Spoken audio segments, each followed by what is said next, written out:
You are standing at the base of a structure made from over 2 million blocks of stone, some weighing as much as a small car, stacked with a precision that modern engineers still study in detail. No cranes, no engines, no wheels doing the heavy lifting.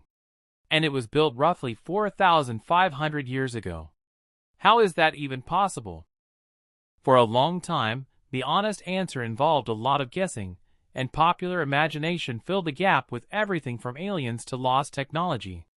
The real answer, pieced together from decades of careful excavation, several genuinely recent discoveries, and no small amount of hands-on physics testing, is arguably more impressive than either of those, because it reveals something about coordinated human effort at a scale that's genuinely hard to picture.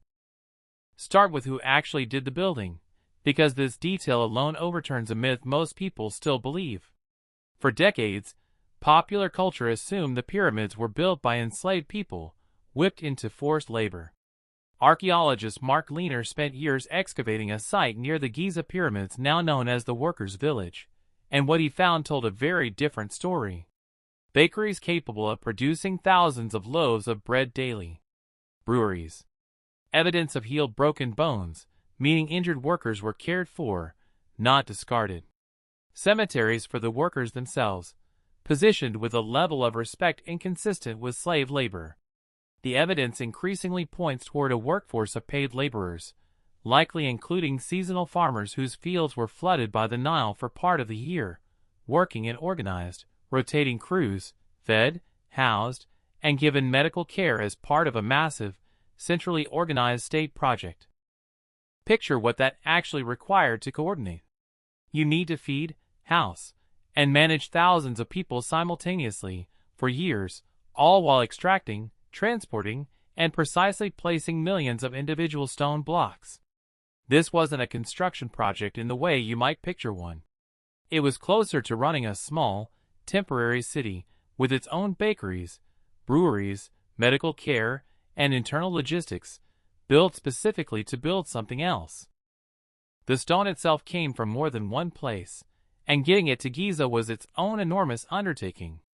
Much of the core limestone was quarried locally, sometimes just a few hundred meters from the construction site itself.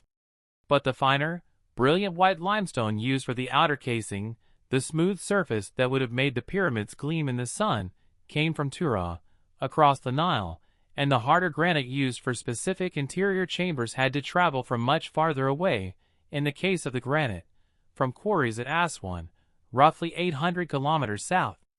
Some of those individual granite beams weighing between 25 and 80 tons.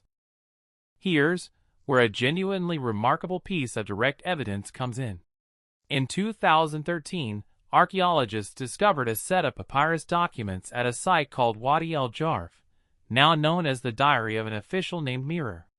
It is, quite literally, a work log, written by a real person managing a real crew, detailing the day-by-day movement of limestone blocks by boat along the Nile, and connecting canals to the Giza construction site. This isn't speculation about how the logistics might have worked. It's an actual administrative record describing specific trips, specific crews, and specific cargo, written by someone who was there, managing exactly this problem, over 4,000 years ago. Mark Leiner's own excavations later confirmed part of what Miro described, uncovering the remains of an ancient harbor and canal system right at the base of the Giza Plateau, a working port built specifically to receive this river traffic. So how did they move stones that could weigh several tons, once they arrived on land, without wheels doing the heavy lifting? Egyptian wall paintings, including one famous depiction of a colossal statue being transported, show large stone objects being dragged on wooden sledges, pulled by large teams of workers. For a long time, this seemed almost implausibly difficult, until engineers studying the paintings noticed something specific: a person standing at the front of the sledge, pouring water onto the sand directly ahead of it. In 2014, physicists at the University of Amsterdam tested this directly, wetting sand to precisely the right degree and measuring the pulling force required. The results confirmed what the painting suggested: Correctly moistened sand can cut the force needed to drag a heavy sledge by roughly half. A detail that looked like a minor artistic flourish in a 4,000-year-old painting turned out to be genuine, tested engineering knowledge. And in 2018, archaeologists from the University of Liverpool and the French Institute for Oriental Archaeology found something even more directly useful: a ramp, remarkably well preserved, at an alabaster quarry called Hatnub, dating to the exact reign of the pharaoh Khufu, builder of the Great Pyramid itself. This wasn't just a slope of packed earth. It was flanked on both sides by staircases lined with rows of post holes. Researchers realized workers could tie ropes from a loaded sledge to these wooden posts and pull from above, using the posts almost like a pulley system, hauling stone up slopes far steeper, over 20% grade, than would otherwise have been possible by brute dragging alone. It's the first physical evidence ever found showing exactly how Egyptians lifted heavy stone out of a quarry using mechanical assistance beyond raw manpower. Getting stone up the pyramid itself, once it was on site, remains the single most debated part of the whole process, and it's worth being honest about that. Archaeologists generally agree some form of ramp was involved, but which kind is still argued over. A single straight ramp reaching the pyramid's full height would have required more material than the pyramid itself to build, so most modern Egyptologists, Leaner and his colleague Zahi Hawass among them, favor some kind of combination: a straight or spiraling external ramp for the lower courses, transitioning to something else higher up. French architect Jean-Pierre Houdin proposed a striking alternative in 2005, an internal ramp, spiraling up inside the pyramid's own body, roughly 6 feet wide, turning 90 degrees at each corner, with open notches allowing workers to pivot heavy sledges using wooden levers or rotating stones. Thermal scanning of the Great Pyramid has since revealed unexplained internal voids consistent with this idea, and a genuine notch is visible high on the pyramid's northeast corner, right where Houdin's model predicts one should be. It isn't proven, but it's a real, physically grounded theory, backed by real anomalies inside a structure that has kept some of its secrets for over 4,000 years. Here's the counterintuitive twist. You might assume the sheer physical difficulty, moving and lifting millions of massive stones, was the primary challenge. Most modern engineers and archaeologists studying the project increasingly agree that the harder problem wasn't force.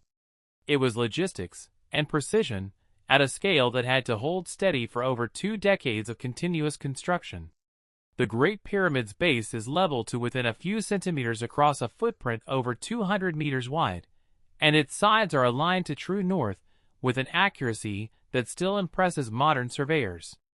Achieving that kind of precision without laser levels or modern surveying equipment required not brute force, but extraordinarily careful, repeatable measurement techniques, refined and checked constantly across a project spanning roughly 20 years and multiple generations of workers. There's one more detail that makes all of this feel less like ancient mystery and more like an actual, organized human workplace: graffiti. Deep inside relieving chambers above the king's chamber, hidden from view for millennia, workers left painted marks identifying their crews, teams with names like Brands of Khufu and Drunkards of Menkaure, proudly signing their work the way a construction crew today might scrawl their names on a beam no one was ever meant to see again. It's a small, almost mundane detail, and it's exactly what makes the whole project feel real. Not myth, not magic, but organized teams of named, specific people, competing a little, joking a little, doing extraordinarily precise work, one signed block at a time. This is the part that mirrors your own experience of large projects today, whether you've noticed the parallel or not. The pyramids weren't built by any single genius insight or miracle technique. They were built by thousands of specifically skilled workers, fed and organized by an administrative system precise enough to track individual boat trips down the Nile, refining the same techniques, day after day, year after year, until the accumulated precision of that repetition produced something that still looks, to modern eyes, almost impossible. You are standing at the base of a structure made from over 2 million blocks of stone. It wasn't magic, And it wasn't slaves under the whip, the way you may have been taught. It was bread, beer, broken bones that healed. A diary written by a man named Mirror describing boat trips on the Nile, postholes at a quarry called Hatnub, water poured carefully onto sand by someone who had learned, through trial and error, exactly how to make an impossible weight move, and, hidden in the dark above a pharaoh's burial chamber, the proud, painted names of the crew who put it there.